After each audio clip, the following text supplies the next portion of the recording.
Loh, ngomong gak Mas? Sebutin nama, terus Ya. langsung ke pertanyaan. Terima kasih atas kesempatannya. Assalamualaikum warahmatullahi wabarakatuh. Waalaikumsalam warahmatullahi Nama saya Seto Gali Pratomo dari mahasiswa UII. Saya ingin bertanya, saya juga dalam mempunyai media. Dalam hal itu juga melakukan penyuluhan ke desa-desa untuk menggiatkan kembali minat baca dan menulis. Kemarin itu baru bekerja sama dengan pemerintah daerah.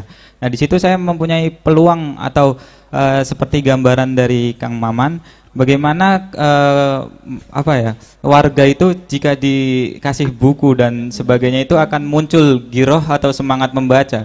Tapi problemnya di sini. Ini juga pertanyaannya Kang Maman, di lingkar teman-teman saya sendiri sebagai mahasiswa itu buku banyak itu di kampus. Tapi yang saya lihat itu hanya beberapa ke perpus, itu pun jarang baca buku. Paling cuman main-main, juga foto-foto lah biasa buat story. Nah, itu menurut Kang Maman bagaimana untuk menggiatkan kembali semangat membaca, apalagi ini kepada siswa mahasiswa. Padahal ini fasilitas sudah mumpuni, banyak. Nah, ini saya mempunyai kebingungan di situ. Tahukah ada cara efektif atau bagaimana menurut Kang Maman? Terima kasih. Wassalamualaikum warahmatullahi wabarakatuh. Itu mendatangkan inspirasi buat tukang foto ketika kita wisuda loh. Cukup dia bawa latar background buku-buku dan perpustakaan, lalu orang berfoto di depannya. Jadi yang begitu-gituan pun adalah inspirasi buat orang dan menghasilkan rezeki. Jadi kalau ada titik-titik spot-spot yang menarik buat bahasa anak modern hari ini ya, yang instagramable itu ya, itu rezeki juga. Cara semesta memberikan rezeki kepada kita.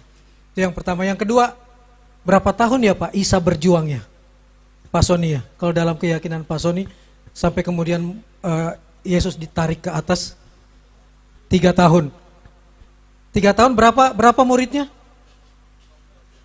Cuma 12, satu berkhianat pula kan? 3 tahun cuma 11 muridnya.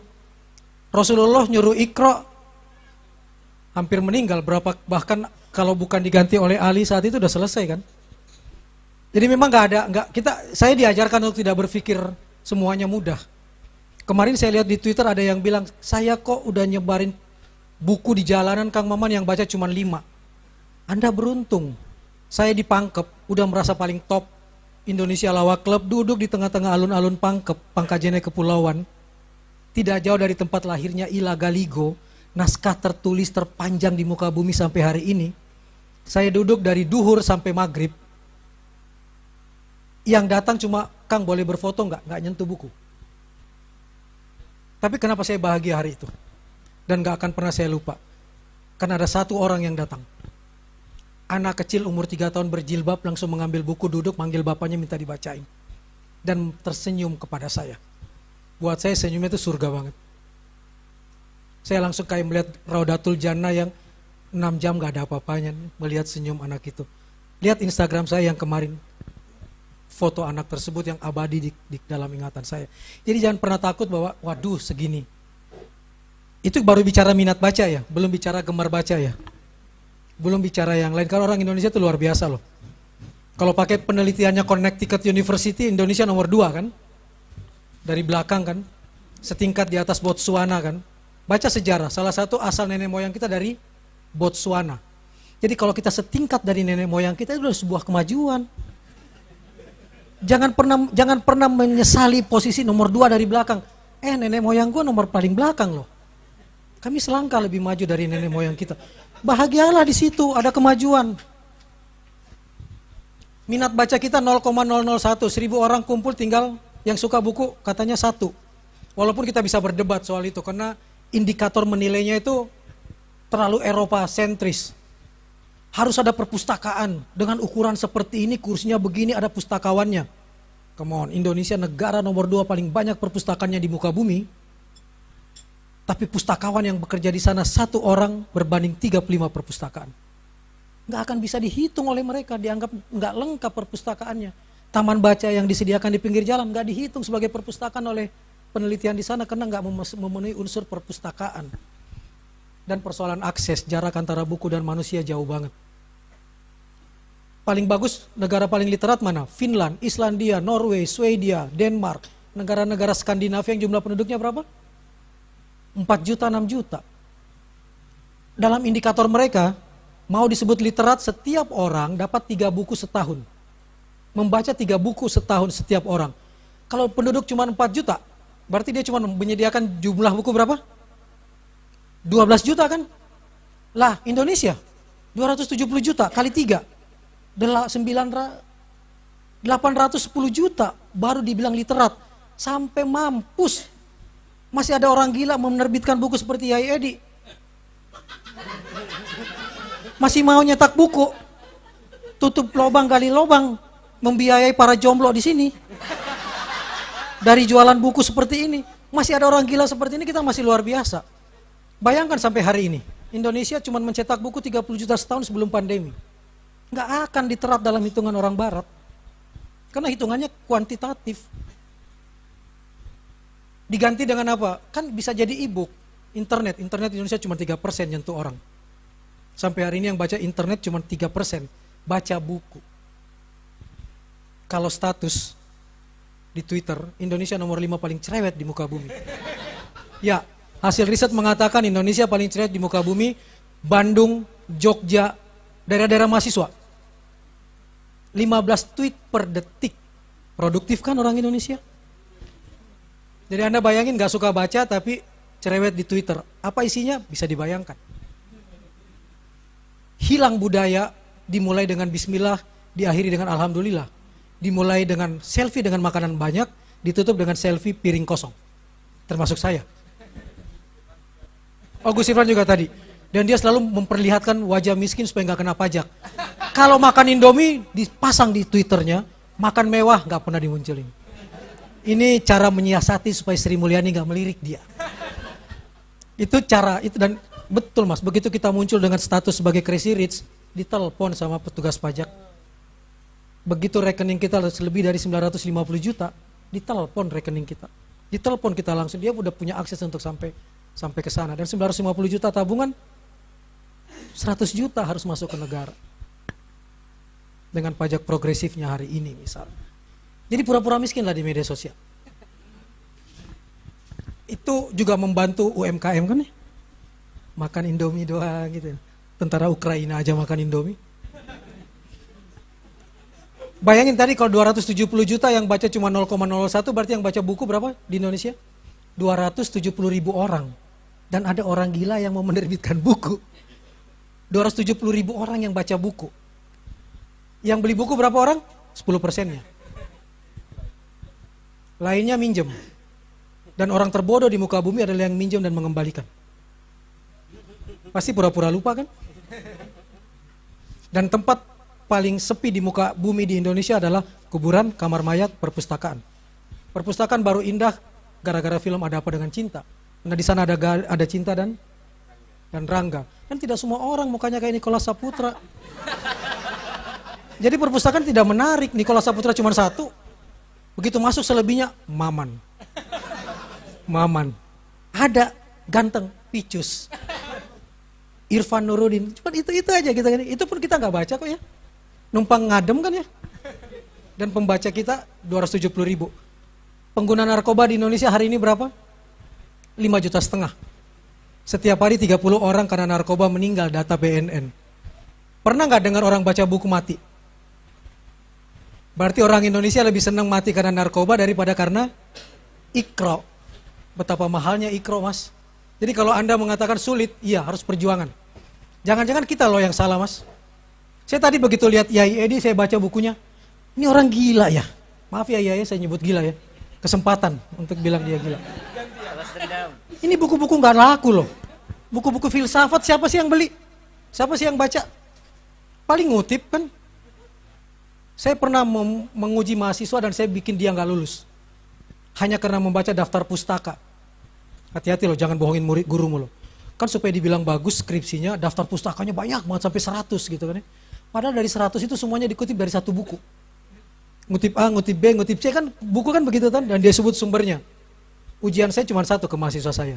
Buka daftar pustaka, buku ke-16 yang kamu kutip itu, kamu baca Pak.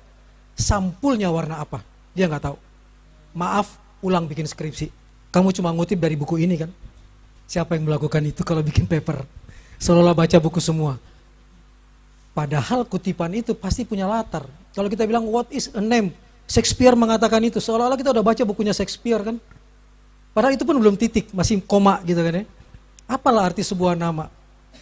Bunga mawar, ganti nama pun ya tetap wangi. Padahal kan kalimatnya itu gitu kan. Tapi kita potong di situ aja. Sehingga kemarin di Karawang ditemukan keluarga nama anaknya cuma satu huruf. L, J, N, dan V, 4 anak. Apa arti sebuah nama kan gampang ya, cuma manggil anak L, J, N, V, P gitu kan enak banget ya. Padahal dalam ajaran agama kami nama adalah doa gitu kan. Ini yang jadi kendala buat kita di soal buku. Yang kedua, Mas ngasih ajak anak-anak baca itu sesuai dengan maunya anak atau sesuai maunya kita? Banyak penyedia taman baca nyediain buku sesuai senangnya saya, bukan targetnya. Proses kurasi nggak dilakukan. Perpustakaan hari ini banyak yang nggak lakukan proses kurasi dan nggak ngerti apa buktinya. Saya datang ke perpustakaan di sebuah provinsi di Indonesia, saya cari buku Agatha Christie. Ada yang tahu Agatha Christie? Seorang novelis kan? Saya datang ke novel nggak ketemu dan saya bilang ada nggak Agatha Christie? Ada Mas, cari di rak sana. Ditaruhnya di rak apa? Agama Kristen. Saya nanya, kenapa ditaruh agama Kristen? Namanya aja Christie, pasti orang Kristen dan pasti cerita tentang Alkitab. Wow. Dan itu yang mengatakan pustakawan, lulusan perpustakaan. Dia nggak baca isi. Siapa yang datang ke perpustakaan hari ini, begitu datang ke perpustakaan nanya ke pustakawannya, saya mau bikin skripsi tentang kemaritiman, ada nggak buku tentang itu?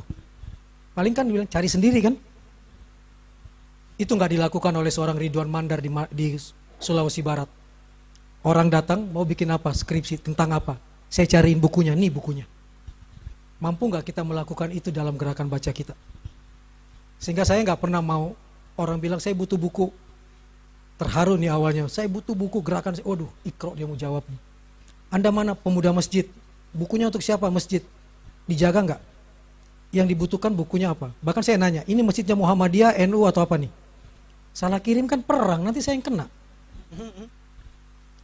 Apa masalahnya Mas sampai nanya ini NU, Muhammadiyah, Syiah atau apa? Loh, kalau saya kirim salah dan ternyata dia nggak suka, Anda kan dengan tenang bilang saya cuma dikirimin sama Maman, mampus saya. Sehingga saya akan mengkurasi betul. Jadi kalau nanti ada masalah jangan pernah katakan yang nggak baca yang salah.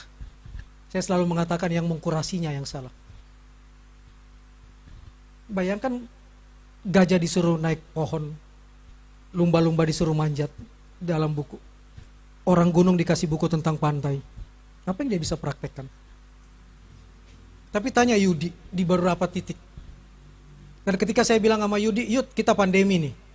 Masa taman buku mati?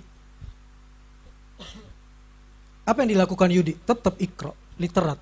Dia baca ruang sekelilingnya apa yang dibutuhkan rakyat hari itu, bukan buku. Dia tetap Iqra, tapi dia tahu rakyat Wonogiri tidak butuh buku. Rakyat Wonogiri butuh oksigen atau mati karena COVID.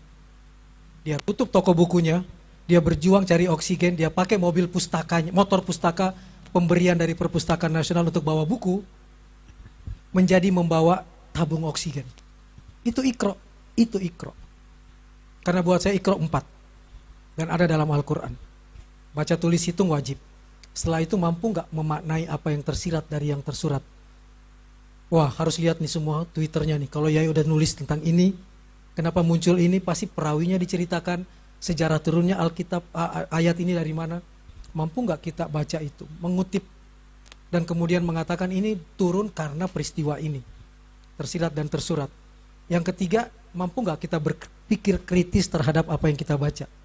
Dan yang keempat, literasi adalah empowerment, memberdayakan.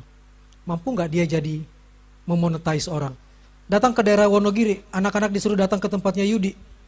Bapaknya akan nanya, mending anak saya kerja di sawah, ada duitnya. Baca buku apa duitnya? Jadi kafir iya, begitu baca bukunya Karl Marx. Iya kan ya, ya. Karena dia nggak mengerti yang tersirat dari yang tersurat. Tapi di beberapa titik yang kami ajarkan, termasuk yang dilakukan oleh Neaswanimbo di Papua, di Nabire, dia nggak mau minta duit lagi misalnya.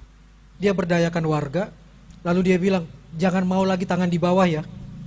Kita baca buku ini, kita praktekkan, kita jual. Sehingga mereka bikin budik damber di satu titik. Budik damber itu budaya ikan dalam ember, budidaya ikan dalam ember. Dia baca buku tentang lele, lalu dia beli bibit lele, taruh di depan TBM-nya, dia lihat proses munculnya, dia baca bukunya. Begitu lelenya jadi uang, perpustakaannya dapat 40%, dia dapat 60%, dia bawa pulang ke orang tuanya. Pak, di perpustakaan ini saya dapat uang sekian. Apa kata bapaknya? Nak, ke perpustakaan. Anaknya di rumah, nak ke perpustakaan. Penuh perpustakaan. Buat saya itu Iqra. Buat saya itu literasi. Buat saya itu misteri di balik kata Iqra yang cuma 4 huruf. Cuman 3, enlightenment, jadilah nur cahaya, jadi terang. Enrichment, memperkaya wawasan, dan yang terakhir empowerment. 3E ini yang harus diwujudkan. Dan itulah afala takkilun tadi. Terima kasih.